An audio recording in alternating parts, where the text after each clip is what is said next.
عزیز دوستو، ہم نے گزشتہ ایپیسوڈز کے اندر ماہ رمضان المبارک کی جو عبادات ہیں، ماہ رمضان المبارک کے اندر جو اللہ رب العزت کی رحمتیں اور انعامات ہیں ان کا ذکر کیا۔ اس کے بعد نماز تراویح کی فضیلت کیا ہے، نماز تراویح کہاں سے ثابت ہے، اور نماز تراویح کی جماعت اور اس کے جو اہم مسائل تھے وہ ہم نے ڈسکس کیے، آپ لوگوں تک پہنچائے۔ آج کا جو ہمارا عنوان شروع ہو رہا ہے وہ ہے روزے کی فرضیت۔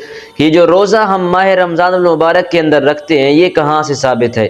دیکھیں، عموماً ہم ایک بات سمجھ لیتے ہیں پہلے کہ اللہ رب العزت نے ہمارے تقوی اور طہارت کے اندر اضافہ کرنے کے لیے ہمیں ماہ رمضان المبارک کے اندر روزہ عطا فرمایا۔ تو روزہ جو ہے یہ ہم ماہ رمضان المبارک میں رکھتے ہیں اور یہ ہمارے تقوی کے اندر جو ہے وہ اضافہ کرتا ہے۔ اس سے ہمارا تقوی، ہماری طہارت، ہمارے نیک کام، نیک اعمال جو ہے وہ ان میں اضافہ ہوتا ہے، نیکیوں کی طرف ہمیں رغبت دی جاتی ہے۔ تو روزہ جو ہے یہ ہمارے لیے اس لیے اللہ رب العزت نے دیا ہمیں۔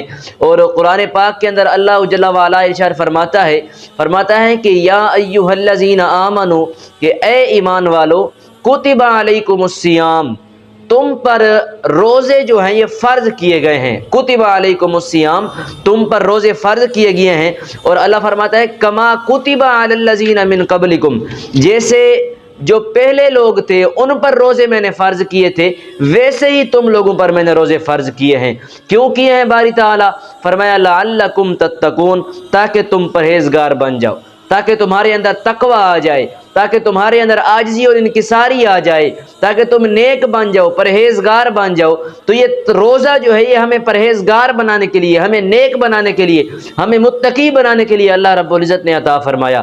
اور آگے فرمایا کہ ایام معدودات، کہ یہ گنتی کے دن ہیں، جو روزے ہیں یہ گنتی کے دن ہیں۔ فرمایا کہ فمن کان منکم مریضا او علی سفر، اگر تم میں سے کوئی مریض ہو یا سفر کے اندر ہو تو فرمایا فعدۃ من ایام اخر، وہ دوسرے دنوں میں یہ روزے رکھ لے، اس کے لیے دوسرے دن ہیں، ان دنوں میں روزے رکھ لے۔ اور فرمایا وعلی الذین یطیقونہ فدیۃ طعام مسکین، اور جو اس کی طاقت نہ رکھتا ہو، جس کے پاس روزہ رکھنے کی صلاحیت نہ ہو، طاقت نہ ہو، تو فرمایا وہ کیا کرے؟ فرمایا فدیۃ طعام مسکین، وہ کسی مسکین کو فدیہ دے دے، اس کو کھانا کھلا لے، اس کا روزہ افطار کروا دے، فدیہ عطا کر دے اس کو۔ تو فرمایا فمن تطوع خیرا فہو خیر اللہ، یا کچھ اس سے زیادہ بھی دینا چاہتا ہے تو وہ بھی دے دے، وہ کوئی اور نیکی کرنا چاہتا ہے تو وہ بھی اس کے لیے بہتر ہے، وہ کوئی اور نیکی کر لے، تو یہ بھی روزے کا ایک قسم کا فدیہ ہی ہے۔ فرمایا وَأَن تَصُومُوا خَيْرٌ لَكُمْ إِن كُنتُمْ تَعْلَمُونَ، کہ اگر تم جان لو نا تو روزے ہی تمہارے لیے بہتر ہیں۔ یہ اللہ رب العزت نے ہمیں فرمایا کہ روزے ہیں جو تمہارے لیے بہتر ہیں، اگر تم اس چیز کو، بات کو سمجھ لو، جان لو۔ تو عزیزان گرامی، قرآن مجید سے یہ ثابت ہو گیا کہ جو روزے ہیں یہ اللہ رب العزت نے ہم سب پر فرض کیے ہیں، کیونکہ باری تعالیٰ کا واضح فرمان ہے یا ایھا الذین آمنوا کتب علیکم الصیام، کہ تم پر روزے فرض کیے گئے ہیں کما کتب علی الذین من قبلکم۔ اب اس بات پر ہم تھوڑی سی وضاحت کر دیتے ہیں۔ اللہ نے فرمایا کہ روزے ایسے فرض کیے جیسے پہلے لوگوں کے اوپر بھی روزے فرض تھے۔ تو پہلے لوگوں پر روزے کیسے فرض تھے؟ آپ علماء ہیں، پڑھے لکھے ہیں، جاننے والے ہیں، جتنی بھی امتیں گزشتہ گزری ہیں، انبیاء گزرے ہیں، ہر امت پر روزے فرض تھے، انبیاء پر روزے فرض تھے۔ لیکن یہ تھا کسی کے لیے ماہ رمضان کے اندر روزے فرض تھے، کسی کے لیے کچھ مخصوص دنوں میں روزے فرض تھے۔ کچھ نبی ایسے بھی ہیں جنہوں نے ساری زندگیاں روزے میں گزار دی، کچھ ایسے ہیں جو مخصوص دنوں کے اندر روزے رکھتے تھے۔ تو روزے فرض تھے لیکن ان کا ایک وقت مخصوص تھا، کچھ کے لیے ماہ رمضان تھا، کچھ کے لیے کوئی اور وقت تھا، کچھ اور دن تھے، مخصوص دن تھے۔ جیسے انہوں نے، اللہ رب العزت نے ان کو ایک مخصوص دن دیے ہوئے تھے کہ ان میں روزہ رکھنا ہے، تو فرض روزے سب پر تھے۔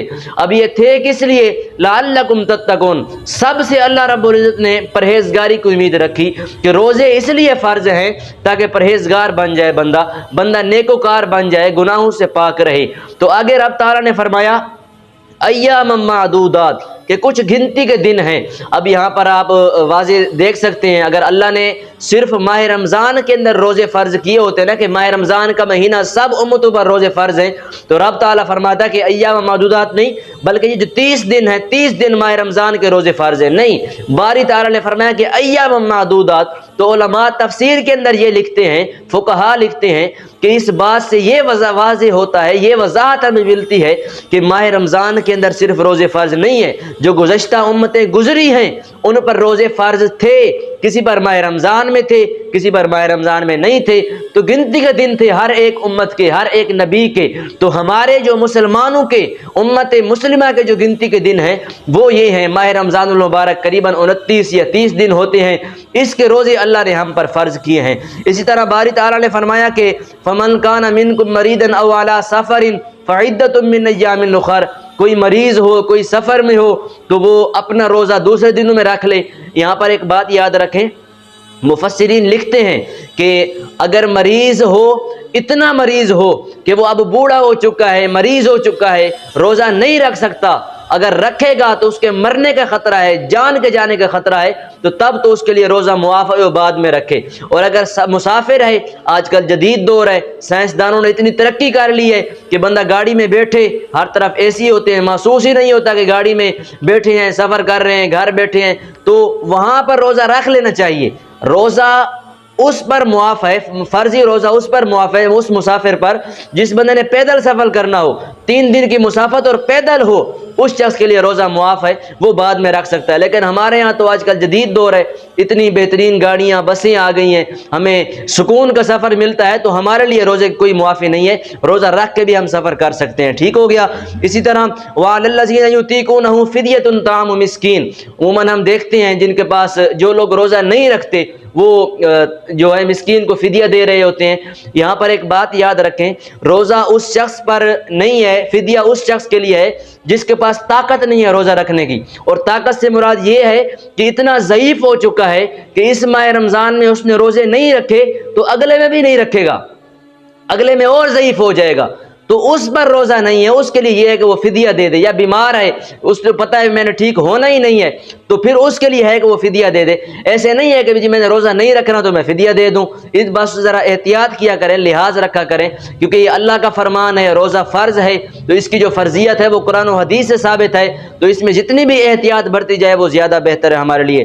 اور آخر کے اندر رب تعالیٰ نے فرمایا کہ یہ کام تو ہے کہ ایک چھوٹ دی گئی ہے، ایک چانس دیے گئے ہیں، اصل یہ ہے وَأَن تَصُومُوا خَيْرٌ لَكُمْ إِن كُنتُمْ تَعْلَمُونَ، اصل یہ ہے کہ تم روزہ ہی رکھو، سب سے بہتر خیر لکم، تمہارے لیے سب سے زیادہ بہتر جو ہے وہ روزہ ہی ہے، تم روزہ ہی رکھو، نہیں رکھ سکتے مجبوریاں ہیں تو باقی جو دیگر معاملات بتائے گئے ہیں وہ کرو۔